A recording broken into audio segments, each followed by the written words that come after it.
Hi friends, ಇವತ್ತಿನ ವಿಡಿಯೋನಲ್ಲಿ ನಾನು ತೋರಿಸ್ತಾ ಇರೋದು ಪ್ರೆಷರ್ ಪುಟ್ ಬಗ್ಗೆ. ಸೊ ನಾವು ಮಿಷಿನಲ್ಲಿ ಯೂಸ್ ಮಾಡೋವಂಥ ಪ್ರೆಷರ್ ಪುಟ್ ಈ ರೀತಿ ಇರುತ್ತೆ. ರೆಗ್ಯುಲರಾಗಿ ಯೂಸ್ ಮಾಡೋವಂಥ ಪ್ರೆಷರ್ ಪುಟ್ ನೋಡಿ ಈ ರೀತಿ ಇರುತ್ತೆ. ಸೊ ಇದು ಮತ್ತು ಈ ಪ್ರೆಷರ್ ಪುಟ್ ನೋಡಿದಿರಿ ಅಂತಂದರೆ ಪೈಪಿಂಗಾಗಿ ನಾವು ಯೂಸ್ ಮಾಡೋವಂಥದ್ದು. ಇದು ರೈಟ್ ಸೈಡ್ ಪೈಪಿಂಗಾಗಿ, ಇದು ಲೆಫ್ಟ್ ಸೈಡ್ ಪೈಪಿಂಗಾಗಿ ಯೂಸ್ ಮಾಡೋವಂಥ ಪ್ರೆಷರ್ ಪುಟ್ಟು.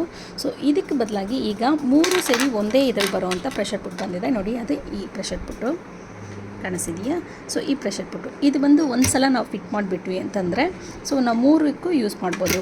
ಈ ಚಿಕ್ಕ ನಟ್ ಇದೆಯಲ್ವಾ, ಈ ಸ್ಕ್ರೂನ ನಾವು ಸ್ವಲ್ಪ ಲೂಸ್ ಮಾಡಿದ್ವಿ ಅಂದರೆ ಆ ಕಡೆ ಈ ಕಡೆ ಇದಾಗುತ್ತೆ, ಸೊ ಫುಲ್ ಆ್ಯಂಡ್ ಪುಷ್ ಆಗುತ್ತೆ. ಇದನ್ನು ಯೂಸ್ ಮಾಡಿ ನಾವು ಈ ಪ್ರೆಷರ್ ಪುಟ್ನ ಯೂಸ್ ಮಾಡಿ ಧಾರಾಳವಾಗಿ ಸ್ಟಿಚ್ ಮಾಡ್ಬೋದು. ಸೊ ಇದನ್ನು ನೀವು ಈ 3 ಐಟಮ್ ಇಟ್ಕೊಳೋ ಬದಲು ಇದು ಒಂದು ಇಟ್ಕೊಂಡೆ ಸಾಕು. ಸೊ ನೀವು ಧಾರಾಳವಾಗಿ ಒಂದೇ ಸಲ ಇದನ್ನು ನಾವು ನಟ್ನ ತೆಗೆದು ಹಾಕುವಂಥ ಅವಶ್ಯಕತೆ ಇರೋದಿಲ್ಲ. ಸೊ ನಾವು ಒಂದೇ ಥರ ಯೂಸ್ ಮಾಡ್ಕೋಬೋದು.